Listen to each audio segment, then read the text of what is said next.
Genesis 18, NIV version. The Lord appeared to Abraham near the great trees of Mamre while he was sitting at the entrance to his tent in the heat of the day. Abraham looked up and saw 3 men standing nearby. When he saw them, he hurried from the entrance of his tent to meet them and bowed low to the ground. He said, "If I have found favor in your eyes, my Lord, do not pass your servant by. Let a little water be brought, and then you may all wash your feet and rest under this tree. Let me get you something to eat, so you can be refreshed and then go on your way, now that you have come to your servant." "Very well," they answered. "Do as you say." So Abraham hurried into the tent to Sarah. "Quick," he said, "get 3 seahs of finest flour and knead it and bake some bread." Then he ran to the herd and selected a choice, tender calf and gave it to a servant, who hurried to prepare it. He then brought some curds and milk and the calf that had been prepared and set these before them. While they ate, he stood near them under a tree. "Where is your wife Sarah?" they asked him. "There in the tent," he said. Then one of them said, "I will surely return to you about this time next year, and Sarah your wife will have a son."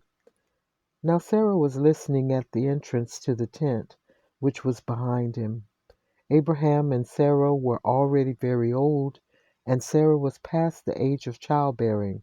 So Sarah laughed to herself as she thought, "After I am worn out and my Lord is old, will I now have this pleasure?" Then the Lord said to Abraham, "Why did Sarah laugh and say, 'Will I really have a child now that I am old?' Is anything too hard for the Lord? I will return to you at the appointed time next year, and Sarah will have a son." Sarah was afraid, so she lied and said, "I did not laugh." But he said, "Yes, you did laugh." When the men got up to leave, they looked down toward Sodom, and Abraham walked along with them to see them on their way. Then the Lord said, "Shall I hide from Abraham what I am about to do? Abraham will surely become a great and powerful nation, and all nations on earth will be blessed through him. For I have chosen him, so that he will direct his children and his household after him, to keep the way of the Lord by doing what is right and just, so that the Lord will bring about for Abraham what he has promised him." Then the Lord said, "The outcry against Sodom and Gomorrah is so great, and their sin is so grievous, that I will go down and see if what they have done is as bad as the outcry that has reached me. If not, I will know." The men turned away and went toward Sodom, but Abraham remained standing before the Lord. Then Abraham approached him and said, "Will you sweep away the righteous with the wicked? What if there are 50 righteous people in the city? Will you really sweep it away and not spare the place for the sake of the 50 righteous people in it? Far be it from you to do such a thing, to kill the righteous with the wicked, treating the righteous and the wicked alike. Far be it from you. Will not the judge of all the earth do right?"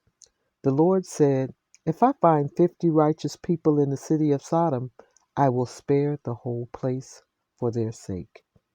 Then Abraham spoke up again, "Now that I have been so bold as to speak to the Lord, though I am nothing but dust and ashes, what if the number of the righteous is 5 less than 50? Will you destroy the whole city for lack of 5 people?"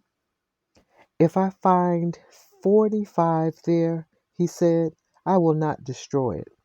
Once again he spoke to him, "What if only 40 are found there?" He said, "For the sake of 40 I will not do it." Then he said, "May the Lord not be angry, but let me speak.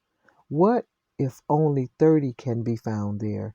He answered, "I will not do it if I find 30 there." Abraham said, "Now that I have been so bold as to speak to the Lord, what if only 20 can be found there?" He said, "For the sake of 20, I will not destroy it." Then he said, "May the Lord not be angry, but let me speak just once more. What if only 10 can be found there?" He answered, "For the sake of 10, I will not destroy it." When the Lord had finished speaking with Abraham, he left, and Abraham returned home.